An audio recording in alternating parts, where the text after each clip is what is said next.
Hello बच्चों, कल हमने सेकंड चैप्टर स्टार्ट किया था और इसमें देखा था कि 1890 सेंचुरी में जो यूरोप का समाज था, यूरोप की सोसाइटी थी, उसमें जो पावर्स थी वो अरिस्टोक्रेसी या जो चर्च था उसके हाथ में थी। फिर उसके बाद एक फ्रेंच रिवॉल्यूशन होता है जिससे लोगों को एक पॉसिबिलिटी मिलती है कि हम लोग इस चीज़ को हटा सकते हैं। ठीक है, हम लोगों ने इसमें एक चीज़ और देखी थी कि इस तरह की ट्रांसफॉर्मेशन को सभी लोग नहीं चाहते थे।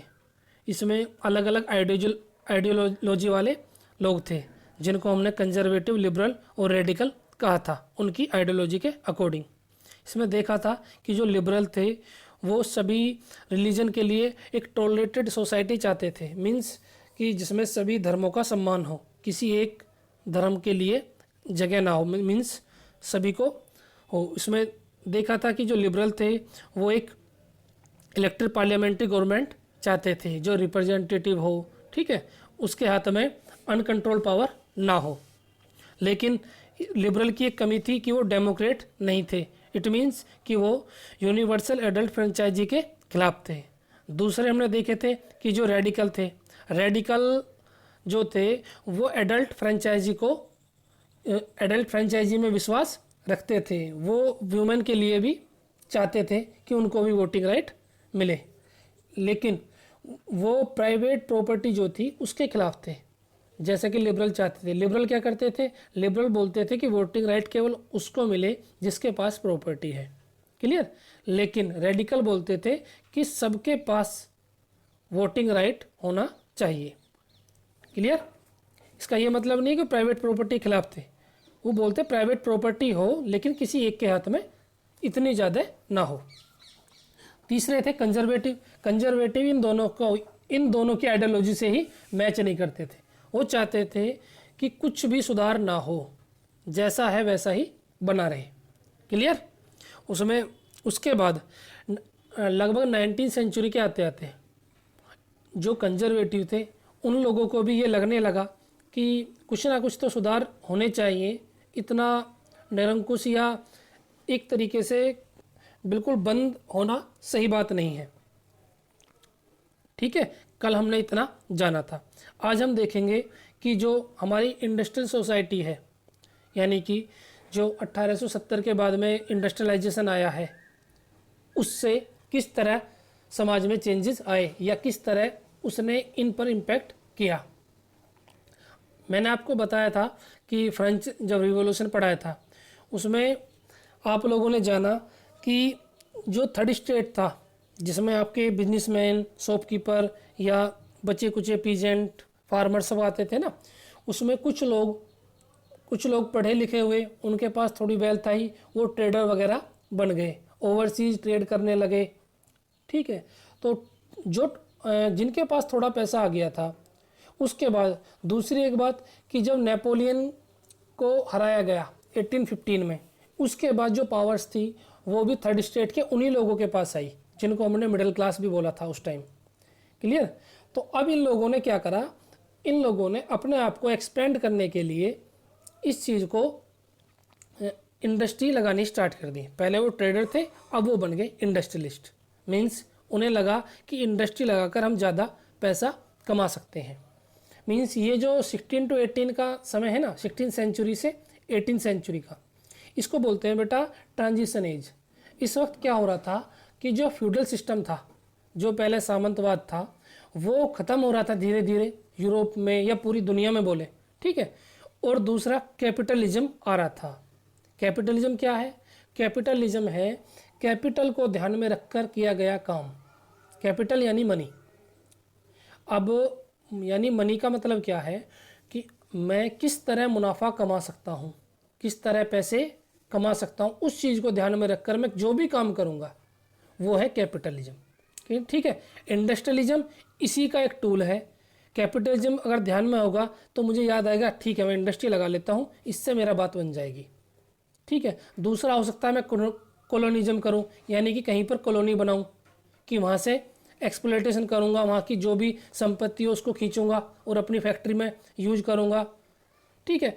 तो सब के सब जुड़े हुए हैं ये कैपिटलिज्म से।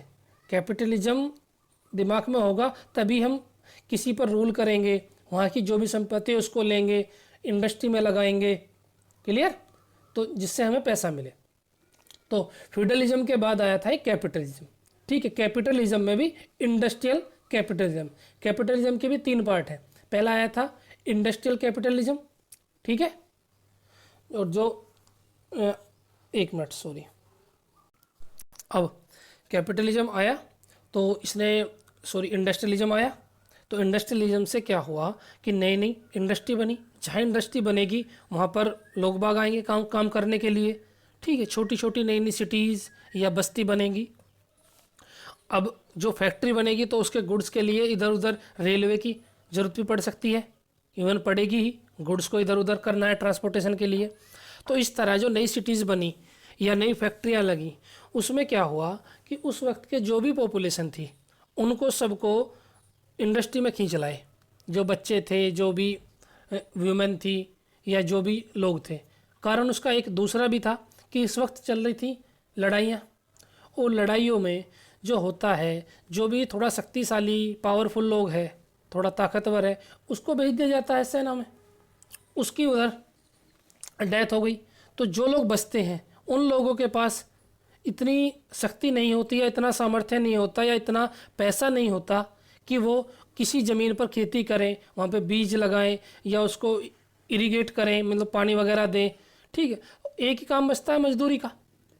तो काम क्या रहा कि लगभग यूरोप की मोस्टली पॉपुलेशन जो थी वो फैक्ट्री की तरफ चलने लगी लेबर के नाम पर।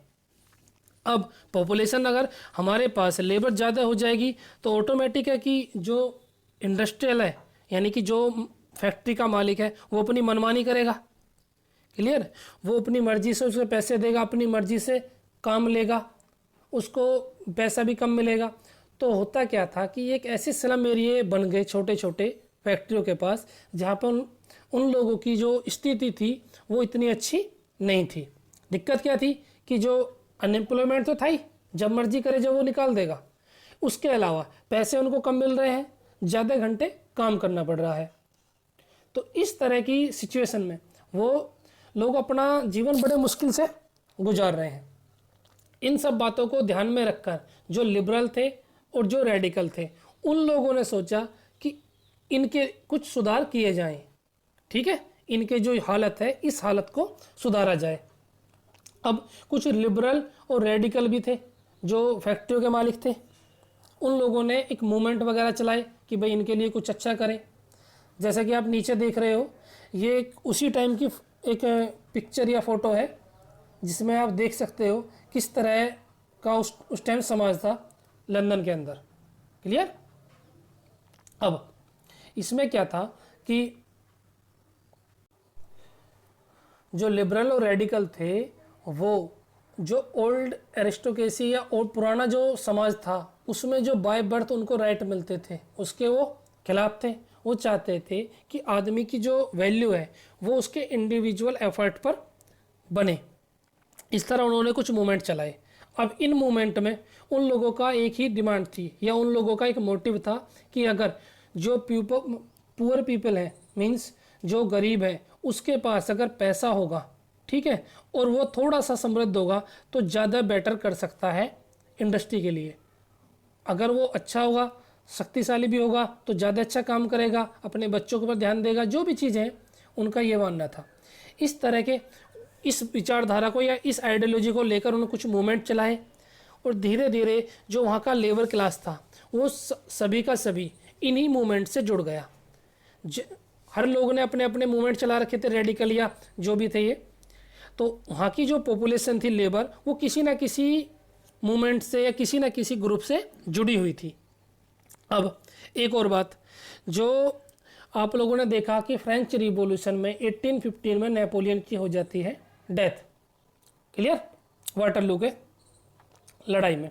नेपोलियन के डेथ के बाद वहाँ पर वापस से पहले जैसा जो शासन था वो लाया जाता है, वापस से फ्यूडल सिस्टम लाया जाता है।